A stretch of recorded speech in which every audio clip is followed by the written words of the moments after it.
자, 제목 한번 크게 합시다. 시작. 열매 없는 무화과 나무의 교훈. 마가복음 11장 12절에서 15절, 20절에서 24절 말씀 같이 읽습니다. 자, 시작. 그들이 베다니에서 나왔을 때 예수께서 시장하신지라 멀리서 잎사귀 있는 한 무화과 나무를 보시고 혹 그 나무에 무엇이 있을까 하여 가셨더니 가서 보신즉 잎사귀 외에 아무것도 없더라.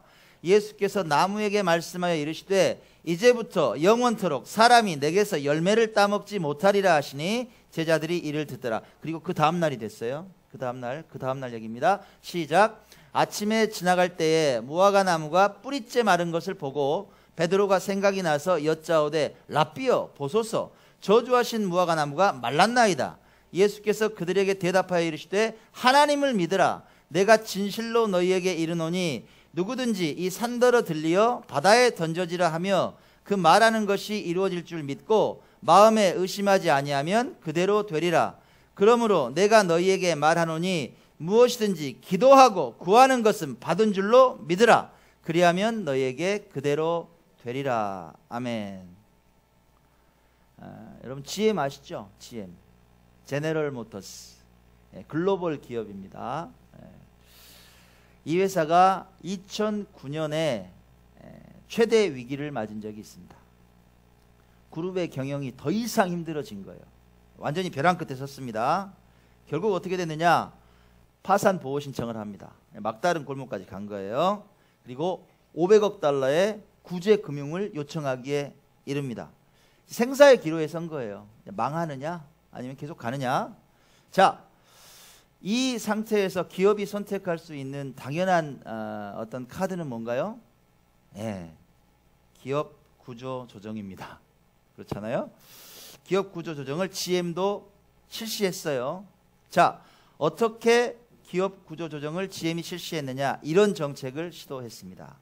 첫 번째, 8개 브랜드가 운영이 됐는데 4개를 폐출시켜 버렸습니다. 그리고 공장 14개를 폐쇄했어요. 문 닫아. 그만, 자동차 생산 그만. 그 다음에 판매점의 40%를 축소했어요.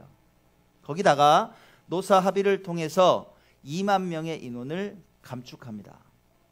또한 이중 임금제, 또 당분간은 파업 같은 거 하지 마라. 이렇게 합의를 하고 이제 열심히 노력을 하게 됐어요. 자, 결과가 어땠을까요, 여러분? 잘 됐을 것 같습니까? 예. 자, 39일 만에 기업 회생에 성공했습니다. 이게 대단한 성공 사례로 꼽힙니다. 파산 그 보호 신청을 한 지 39일 만에 다시 원상태로 회복이 된 겁니다. 지금은 건실한 그룹으로 활발하게 활동하고 있습니다. 자, 이 GM의 구조 조정의 핵심이 뭔가요? 자, 다시 한번 생각해 봅시다. 뭐예요? 비효율적인 브랜드를 없애고 공장을 없애고 판매점을 없애고 인력에 대해서 감축한 거죠. 비효율적인 거. 그죠? 단도직입적으로 표현하면 뭐예요? 퇴출. 그죠? 다른 표현 한번 더 빌리면 열매가 보이지 않는 분야를 잘라버린 거죠. 그죠? 수술한 거예요. 투자는 돼 있는데 실적이 안 보인단 말이에요. 과감하게 없어. 도려낸 거예요. 그만, 스탑. 이렇게. 기업은 사실 물론이고요. 우리 살아가는 사회적인 일반적인 생리를 보면 이거 법칙이에요. 마찬가지더라고요. 가만히 생각해 보세요. 여러분께 한번 묻습니다. 여러분들도 삶에서 내 시간을 투자하는 일이 있죠? 내 시간을 투자해요? 내 노력을 투자해요? 어떤 분들은 내 재원을 투자해요. 네. 그죠? 노력을 합니다. 투자합니다. 그런데 여러분, 시간이 지나고 내 재원을 투자했는데 별로 보이는 게 없어요. 열매가 하나도 안 보여. 여러분 계속 투자하세요? 그거? 네? 안 하죠? 잘라버린단 말이에요. 우리도 그렇게 살더라고요. 그죠? 열매가 없으면 접어버리고 포기하는 거죠. 구조조정하는 거죠. 별 소득이 보이지 않으면 포기합니다. 이게 일반적인 법칙이에요. 오늘 우리가 마주한 본문은 마치 열매 없는 기업과 같은 무화과 나무를 구조조정해버리시는 예수님을 만납니다. 구조조정하시는 거예요. 자, 우리 마가복음 11장 13절과 14절 말씀 다시 한번 내용을 한번 새기면서 읽어봅니다. 시작. 멀리서 잎사귀 있는 한 무화과 나무를 보시고 혹 그 나무에 무엇이 있을까 하여 가셨더니 가서 보신즉 잎사귀 외에 아무것도 없더라. 예수께서 나무에게 말씀하여 이르시되 이제부터 영원토록 사람이 내게서 열매를 따먹지 못하리라. 게임 끝. 주님 모습이 좀 매몰차 보이지 않으세요? 그렇잖아요. 우리가 일반적으로 아는 예수님 모습이 아닌 것 같아요. 열매가 없다고 나무를 저주해 버렸어요. 너는 이제 끝. 너는 이제 죽을 거야. 좀 낯설어요. 근데 여러분, 분명히 예수님의 어떤 의도가 숨어 있지 않겠냐 이거예요. 그죠? 예수님께서는 우리를 뭔가를 가르치시려고 의도를 가지고 이 일을 행하시는 거죠. 그걸 좀 알아보자 이 말이에요. 사실 여기에 대해서 여러 가지 해석이 있을 수 있어요.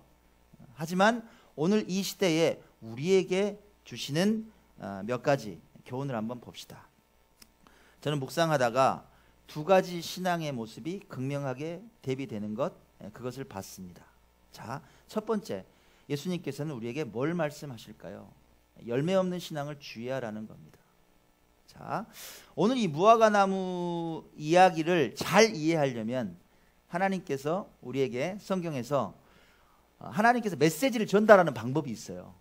이걸 좀 이해하고 먼저 갈 필요가 있습니다.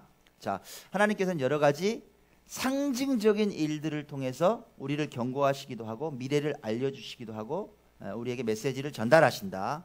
우리 지난주에 공부했는데 집사님들 그렇죠? 공부했죠? 오후에 열심히. 생각나세요? 한번 이제 물어봅니다. 설교할 때 물어볼지 몰랐죠? 자, 그래요. 자, 여러분 창조시대가 있고 족장시대가 있고 그렇죠? 그 다음에 어때요? 출애굽시대가 있고 그 다음에 뭐였어요? 정복시대가 있고 그 다음에 사사시대가 있고 그 다음에 오는 게 그쵸? 와, 역시 단일왕국 시대가 옵니다. 단일왕국 시대 그 다음에 오는 시대 어디예요? 와, 100점. 그래요. 자, 이 분열왕국 시대의 스토리를 한번 봅시다. 분열왕국 시대가 막 시작되려던 시기예요. 결정적인 문제, 이 문제를 드리려고. 자, 나라가 갈라졌는데 북이스라엘의 초대 왕이 누굽니까? 와, 오늘 기도하신 유정혜 집사님 좋아요. 좋아요. 여로보암이에요. 북이스라엘의 초대 임금. 자, 이 여로보암에 대한 얘기입니다. 이 여로보암이 왕이 되기 직전이에요. 이 이제 나라가 태동하려는 그 직전인데, 자, 열왕기 11장에 보면 이런 얘기가 나옵니다. 그때 선지자가 누구였냐면 아이야 선지자라는 사람이 있어요. 이 사람이 새 옷을 딱 입는 거예요. 새 옷을 딱 입습니다. 그리고 거리로 나가요. 누구를 만나느냐? 여로보암을 딱 만나는 거예요. 얘가 여로보암이야. 아직은 임금 아니에요. 솔로몬의 부하였어요. 자, 그랬는데 여로보암을 딱 만나서 아이야 선지자가 딱 하는 일이 뭐냐? 자기 옷을 벗어. 이거냐, 그림이니까 좀 이쁘게 그려야지. 다 벗어요. 딱 벗고 자기 새 옷을 12조각을 쫙 찢어. 옷 찢고 있잖아요. 12조각으로 찢어요. 그리고 나서 10조각을 이 여로보암에게 줘요. 가져가라. 그리고 2개는 내가 취한다. 그리고 예언을 하는 거예요. 하나님께서 너를 임금으로 세우신다. 네가 10지파의 우두머리가 되리라. 예언을 딱 해. 아무것도 안 이루어졌는데. 실제로 이스라엘 역사는 어떻게 됐어요? 옷 12조각을 찢어서 10개를 가져간 것처럼 이 10지파의 리더가 돼서 여로보암이 북이스라엘의 초대 임금이 됐단 말이에요. 옷을 찢어서 나누는 이 시각적인 행위를 통해서 하나님께서 미래의 일을 알려주셨다. 이해 가시죠? 하나님께서 이렇게 전달하십니다. 상징을 통해서. 오늘도 이 무화과 얘기를 통해서 우리는 그렇게 교훈을 얻을 수 있단 말이에요. 그러니까 무화과 나무가 상징하는 게 있다 없다? 있다는 얘기예요. 자, 예수님께서는 뭘 우리에게 가르치고 싶으셨을까? 자, 한번 살펴봅시다. 무화과 나무는 이스라엘을 좀 상징하는 나무입니다. 이스라엘을 상징하는 나무가 많아요. 무화과 나무도 있고 또 뭐 있어요? 생각나는 나무가 성경에 포도나무도 나오죠. 또 감람나무, 올리브나무도 나오죠. 무화과 나무도 이스라엘을 상징합니다. 자, 오늘 이 무화과 나무의 상태가 어때요? 어떤 상태일까? 어때요? 얘를 딱 보니까 잎사귀 외에 아무것도 없더라 이렇게 표현해요. 예수님께서 배가 고프셔서 딱 갔는데 보니까 아무것도 없네. 자, 무슨 얘기냐? 예수님께서는 열매를 찾았어요. 그런데 열매가 없고 그럴듯하게 잎사귀만 풍성했다 이 말이에요. 그렇죠? 잎사귀만 보이네. 열매가 안 보여요. 이게 마치 당시에 이스라엘의 영적 상태를 보여주는 것 같았다 이 말이에요. 무슨 얘기냐? 겉은 번지르르해요. 보면 종교적이에요. 온갖 제사가 행해지고 하나님을 찾는 것 같은데 열매가 하나도 안 보여. 그 안에는 다 썩었어. 제사장들이 넘쳐나고 율법학자가 넘쳐나고 바리새인들이 넘쳐나고 거룩하게 기도하고 하는데 삶의 열매는 보여요, 안 보여요? 안 보여요. 근데 잎사귀는 풍성하단 말이야. 어머, 저 사람 너무 종교적이다. 저 바리새인 막 지나가 거룩하게 기도하고 그러면 대단한 모습처럼 보이는데 그 삶의 열매는 하나도 안 보이더라. 마치 잎사귀만 풍성한 무화과 나무처럼. 열매 없는 그들의 모습에 주님은 어때요? 진노하시죠.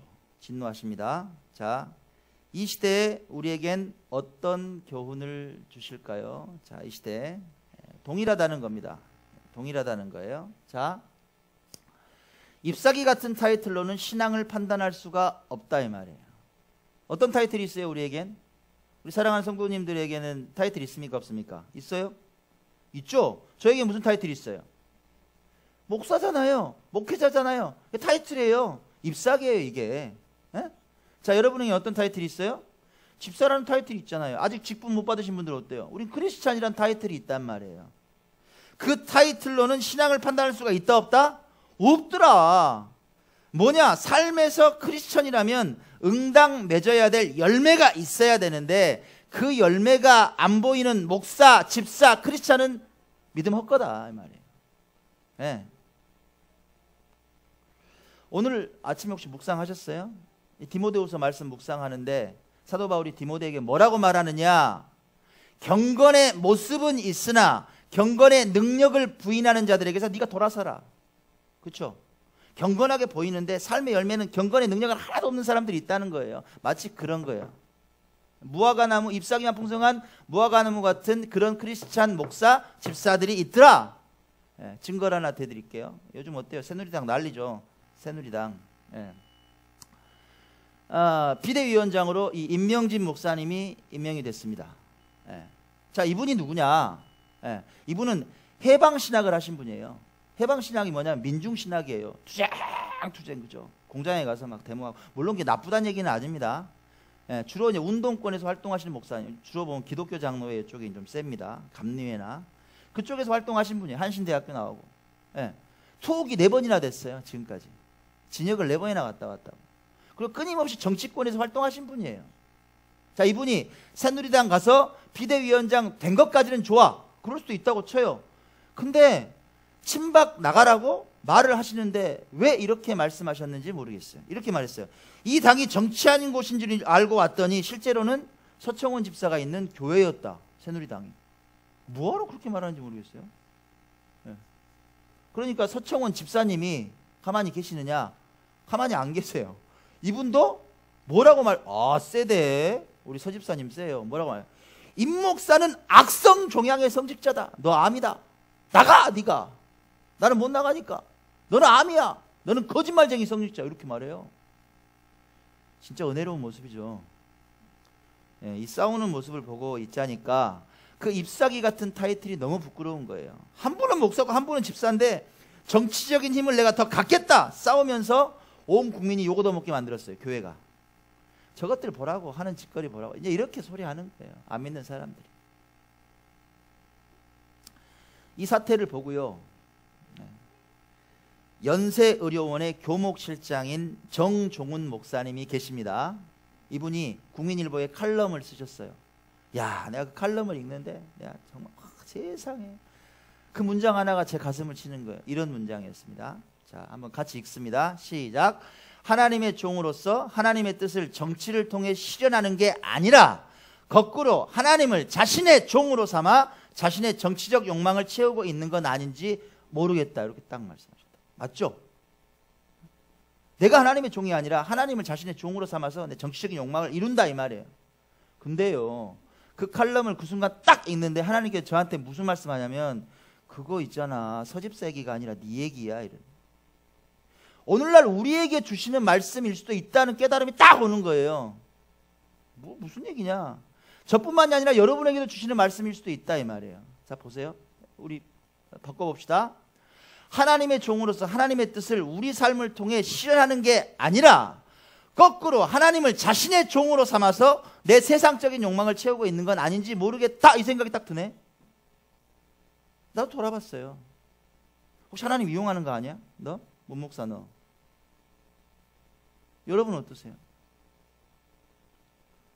여러분 삶에 성령의 열매가 주렁주렁 맺혀요? 열매 없는 무화과 나무가 아니라 내 삶에 열매가 있냐 이 말이에요. 예. 사랑과 화평과 희락과 오래 참음과 자비 양선 충성 온유 절제 9가지 성령의 열매가 맺혀요? 여러분 삶에?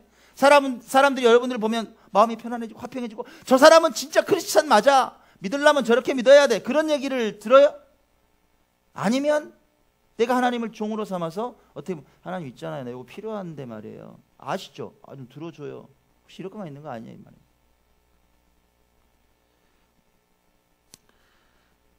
내가 집사라는 타이틀, 크리스찬이라는 타이틀, 내가 목사라는 타이틀에 내 욕심이나 내가 얻고 싶어하는 뭐 세상의 것들이 막 숨겨져 있지 않냐 이 말이에요. 겉은 마치 번지르르 해요. 그냥 열매가 엄청 있는 것 같은 무화과 나무 같은데 속을 보니까 막 썩어 문드러져 있는 내 삶은 아니냐. 혹시 아니냐. 그걸 한번 점검해 보시라는 거예요. 자, 신앙의 열매가 여러분 중요할까요? 신앙의 열매. 목사님 오늘 뭐 열매 얘기하네. 열매가 중요하냐? 예수님은 열매를 중요하게 생각하셨을까요? 그럴 것 같아요? 자, 예수님께서 이렇게 말씀하셨어요. 자, 봅시다.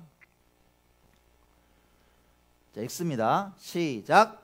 좋은 나무마다 아름다운 열매를 맺고 못된 나무가 나쁜 열매를 맺나니 아름다운 열매를 맺지 아니하는 나무마다 찍혀 불에 던지우느니라. 이건 나무 얘기네요. 내 얘기 아니네. 그죠? 아니에요? 나무 얘기가 아니라 내 얘기예요? 그럼 해석하면 어떻게 돼요? 여러분 두려운 말씀 아니에요? 나무는 우리예요.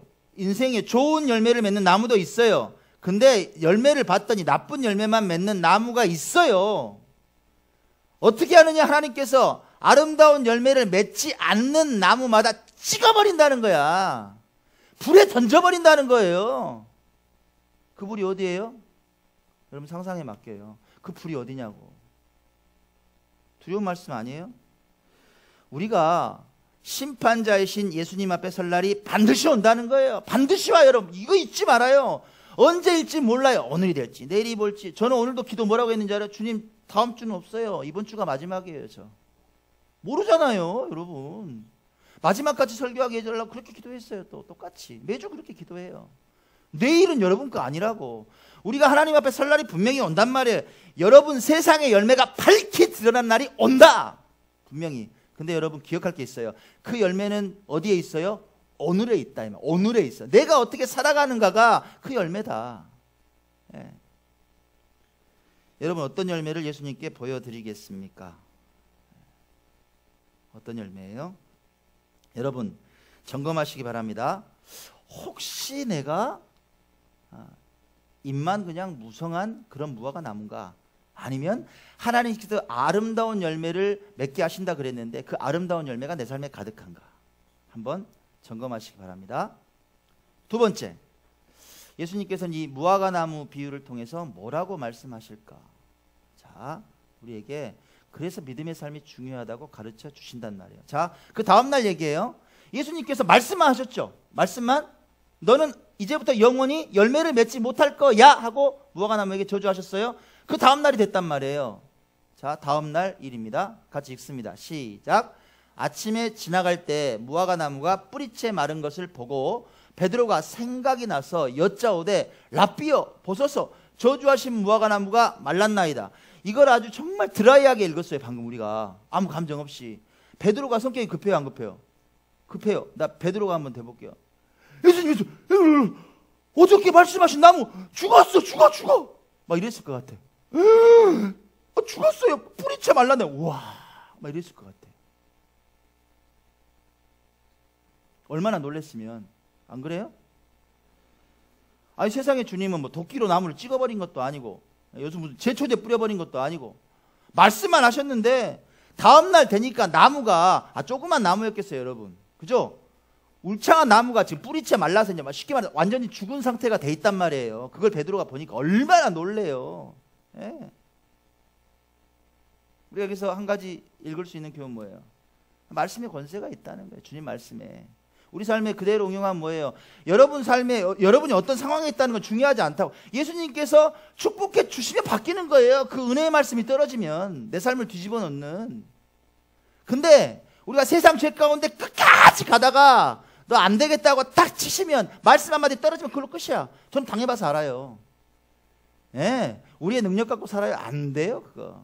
근데 진짜 안 될 것 같은데 하나님께서 이러시면 다 돼. 예수님의 말씀 한마디가 내 삶에 떨어지니까 바뀌어요. 어저께 목사님들이 오셨다 가셨잖아요. 우리 신학대학원 부총장님이 오셨어요. 불과 2년 전에 목사 한 수 받기도 힘들었던 제가 교회를 우리 교회 보고 놀라는 거야. 뭐 때문에? 제 능력 때문에? 아니요. 예수님께서 되게 기쁘고 즐거운 교회는 약속하셨거든요. 돼요 여러분. 돼요. 여러분 삶도 마찬가지다. 주님께서 보세요. 베드로가 이렇게 막 놀래. 깜짝 놀랐어요. 이루어지지 않을 일이 진짜 이루어져 버리니까 놀랬잖아요. 그죠? 그죠? 하루 만에 무화과 나무가 죽는다는 건 이루어질 수 없는 일이야. 자연 법칙하고는 다르잖아요. 놀라운 기적을 본 거예요. 그걸 딱 보고 베드로가 놀래니까 예수님께서 뭐라고 말씀하시느냐 이렇게 말씀하시죠. 자, 같이 읽습니다. 시작. 예수께서 그들에게 대답하여 이르시되 뭐라고? 하나님을 믿으라. 다시 한번 크게 하나님을 믿으라. 하나님, 할렐루야. 이거란 말이에요. 하나님을 좀 믿어라 제발. 제발 믿어라. 저는 이 말씀이 여러분의 신앙의 지표가 되길 바래요. 여러분 가슴에 박혀버렸으면 좋겠어. 너무 쉽잖아요. 하나님을 믿으라. 근데 진짜 믿어요 여러분? 진짜 믿냐고. 진짜로 믿냐고. 진짜로 믿냐고. 그건요 뭐 어디 뉴스 들으면 막 그래, 아니 어디 라디오 프로그램 들으면 여러분 믿음을 갖고요 계속 되뇌이세요. 될 거야, 될 거야, 될 거야, 될 거야. 10,000번을 외치면 되고. 그런 거 아니라고. 무슨 긍정의 힘 이런 거 아니에요. 예? 그것도 중요하지만 하나님께서 이루신다는 믿음이에요. 나는 능력 없는데 하나님께서 이루신다. 그게 믿음이에요. 진짜 믿음. 나는 아무 능력이 없지만 하나님께서 이루신다. 하나님께서 전능자시라는 거죠. 전능자라는 건 뭐예요? 못 이루실 게 없다. 오케이? 못 이루실 게 하나도 없다. 이스라엘 백성들의 삶을 한번 편하게 생각해봐요. 우리 지난주 공부했잖아요. 어떻게 출애굽 어떻게 했어요? 홍해를 갈르세요. 정복시대 들어갈 때 요단강을 갈르세요. 몇 킬로 갈라졌는지 알아요? 32킬로가 갈라져요 여러분. 그 성경의 지명을 보면 요단강을 32킬로로 갈라버린다고 하나님께서. 그리고 350만이 들어가는 거예요. 순간에, 하루 만에. 하나님께서 그런 하나님이시다. 배고프면 만나를 주시고 메추라기를 주시고 물 없어서 떠들면 반석을 가르셔서 물을 막 내시잖아요. 낮에는 어때요? 광야가 이스라엘과, 저도 이스라엘 안 가봤습니다만 동영상만 봤어요. 얼마나 태양빛이 뜨거운지 죽어요. 거기 있으면은. 사막이죠. 사막. 완전히 막 흙바람만 날리고. 뭘로 막으신다? 구름 기둥으로 막으신단 말이에요. 햇빛이 못 비치게 시원하게 그늘 만들어 주시고. 저녁에 추워 죽어 또. 벌벌벌 떨면 불기둥이 또 있어. 난로가 있어 옆에가. 히터가 돌아간다고요. 막. 그런 하나님이 여러분 삶에는 안 계셔요? 똑같다고. 여러분 삶에 홍해가 있어요. 요단강이 있다고. 여리고성이 있어요. 도저히 안 될 것 같은 문제가 딱 있어. 그러면 여러분 안 되겠네?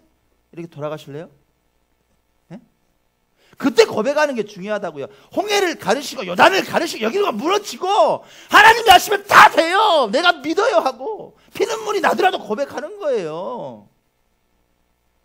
피눈물이 나더라도. 알아요? 저는 얼마나 울었는지 알아요 여러분? 말도 하지 마요. 얼마나 울었는지 몰라요. 왜 내 삶을 이렇게 만드시냐고. 근데 나는 불평 안 했어요. 내 일기장 보여드릴 수도 있어. 그렇게 힘든 상황에서도 저는 뭐라고, 참 그게 중요하더라고.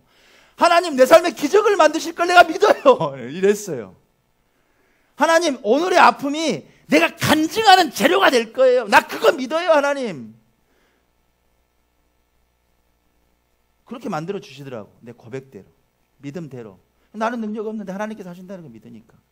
저는 여러분들이 그 믿음 가졌으면 좋겠어요. 그렇게 믿는 사람들은 세상이 겁 안 나. 하나도. 알아요? 겁 안 난다고. 겁 안 나요. 문제가 아니에요. 된다는 걸 아니까.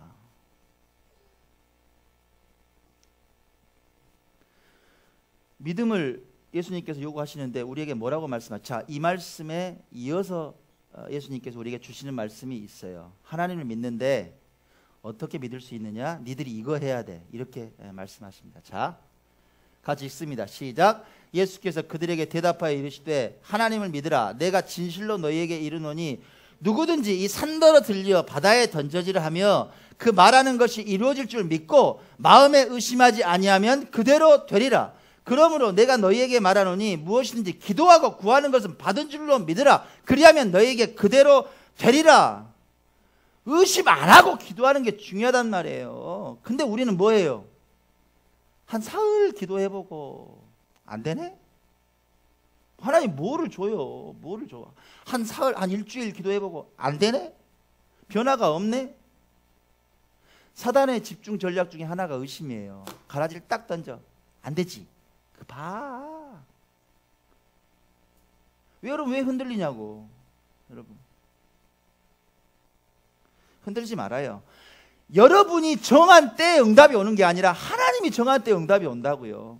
우리는 왜 꼭 하나님 일주일이에요 라고만 기도하냐고요. 요때 해주세요 이렇게. 그때 안 주세요. 하나님이 정하신 때 준다고. 목회자의 최고의 기쁨이 언제인지 아세요 여러분? 여러분의 삶이 믿음 가운데 든든히 설 때예요. 이 작은 종이 기도할 때 하는 대로 성도들의 삶이 변화되고 하나님께서 간섭해 주실 때가 정말 요즘 진짜 행복하거든요. 진짜요. 변해요. 진짜 여러분들 삶이 막 눈에 보여요. 지난주에 이야기해도 되겠지. 우리 조수미 자매님 모습이 막 변하는 게 보여서 너무 고마워서 지난주에 문자를 그냥 하나 보냈어요. 그 모습이 너무 아름답다. 참 힘내라. 그냥 가볍게 보냈어요. 그랬더니 지금 교회 온 지 얼마나 됐어요. 나는 그 답변 받고 내가 눈물 나더라고. 지금은 아무것도 몰라요. 근데 목사님 설교를 들으면 제 욕심과 교만이 보여요. 아직은 아무것도 모르지만 열심히 교회 나와 볼래요. 아, 세상에 제일 행복해요. 제일 행복해. 제가 삶을 살아갈 수 있는 이유예요. 네. 저는 기도하는 목사가 되려고요, 여러분. 사무엘이 뭐라 그랬어요? 내가 기도를 쉬는 죄를 범치 않겠습니다. 여러분 기도를 쉬면 뭔지 알아요? 죄라고. 긴급 설문. 여기 혹시 5분도 기도 안 하는 사람 있어요? 하루에? 10분도 기도 안 해? 기쁘고 즐거운 교회 성도가 30분도 기도 안 하냐고. 안 돼요. 그러면 하나님께 들어주실 수가 없어요. 무릎으로 살아야 돼요. 무릎으로. 예. 무릎이 좀 저릴 때까지 한번 기도해봐요. 여러분 내 삶이 얼마나 변하는지 저는 알아요. 기도의 능력을. 머리로 신앙생활하는 게 아니라 무릎으로 한단 말. 무릎으로. 여러분 예수님께서 얼마나 답답하시면 이렇게 말씀하시겠어요. 좀 믿어. 그리고 기도해. 여러분 말씀이 이루어질 거 믿으세요? 여러분 2017년 어떤 말씀 받으셨어요? 한 말씀 받으셨죠? 다 받으셨죠? 그거 그대로 이루어질지 믿으세요? 그럼 우리 뭐 해야 돼요? 기도하시라고. 말씀 놓고 기도해요. 들들들 외워요. 그 정도 말씀 외워야지. 자기한테 주신 말씀도 못 외우면 쓰겠어요. 외워야지. 외워요. 그리고 기도해. 날마다 말씀대로 하나님 이루어질 겁니다. 기도하는 2017년 되시기 바랍니다. 아멘. 자, 이제 결론을 맺습니다. 자, 오늘 설교의 핵심 키워드가 뭐예요, 여러분? 열매 맺는 삶, 그죠? 열매 맺는 신앙인, 또 믿음, 기도, 뭐 이렇게 추격할 수 있겠네요. 자, 그 믿음의 기도의 응답은 4가지로 온다고 제가 여러 번 말씀드렸어요. 뭡니까? Yes, 좋아. 그 다음에 No, 이거 아니야. 3번째, Waiting, 좀 기다려. 4번째, Another, 다른 걸로, 더 좋은 걸로 하나님께서 주실 수 있다. 자, 오늘은 설교를 마무리하면서 어너더의 응답을 받은 한 사람을 여러분께 소개할까 합니다. 이 사람 누구냐? 이 김혁건 씨예요. 잘생겼죠? 진짜 미남이에요. 이분이 더 크로스라는 락밴드의 보컬리스트였습니다. 얼마나 노래를 잘했냐면 4옥탑으로 올라가요. 여러분 그 복면가왕 보셨죠? 노래 제일 잘했던 사람이 누구예요? 예, 음악대장이 있었잖아요. 그죠? 음악대장이 이 김혁건 씨의 노래 돈 크라이를 부른 적이 있어요. 막, 으아! 막 이런 소리 막 이렇게 올라가는 거. 예, 저는 안 나와요. 대단한 인기 가수였습니다. 음반을 내고 활발하게 막 엠넷에 나오고 막 그런 이제 멋진 가수였어요. 가죽 재킷, 그리고 수많은 여성 팬들을 몰고 다니는 그런 멋진 가수였죠. 오토바이 타는 걸 얼마나 즐겼는지 몰라요. 그러다 사고가 났네. 2012년에 박살이 났습니다. 예. 어떻게 됐느냐? 조금만 다치면 좋겠는데 제일 안 좋은 케이스가 됐어요. 목뼈가 부러져 버리죠. 어떻게 돼요? 대소변도 못 가려요. 그리고 혼자 식사도 할 수 없는, 이 어깨 아래로는 감각이 없는 사람이 돼버렸어요. 2012년 얘기입니다.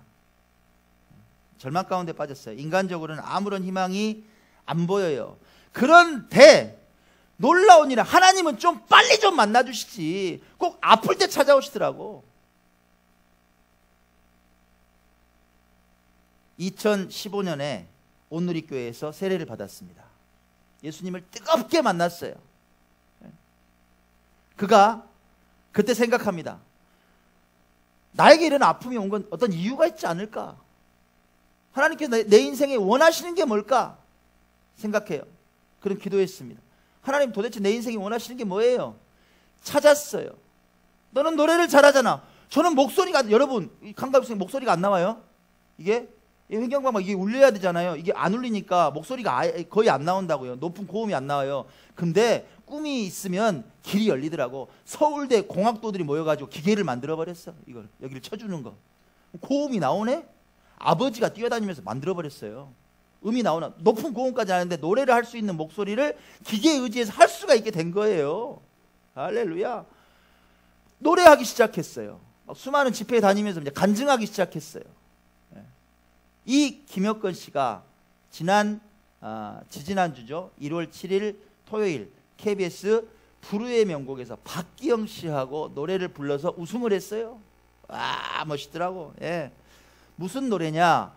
대중방송 KBS에서 찬양을 불러버렸네. 무슨 찬양이냐? 제목이 더 프레이어, 기도. 야, 그 가사가 진짜 주옥 같아요. 안드레아 보첼리가 부른 그 명곡, 시각장애인 가수 있죠. 예? 그 가사 한 줄 한 줄이 진짜 심금을 울려요. 그 찬양의 키워드가 뭐냐? 믿음과 기도예요. 오늘 설교를 마무리하면서 그 영상을 좀 준비했습니다. 여러분, 이 김혁건 씨의 아픔을 변하게 하신 하나님, 놀라운 응답의 하나님, 그 하나님을 좀 만났으면 좋겠습니다. 2017년도에 믿음과 기도의 삶이 되는 여러분의 삶이 됐으면 좋겠어요. 자, 그 찬양을 한번 들어보시는데 아래쪽에 가사가 쭉 나와요. 그러니까 영상도 보시면서 가사를 한번 이렇게 음미해 보시면 여러분들에게 많은 은혜가 될 걸로 믿습니다. 자, 우리 이 시간 영상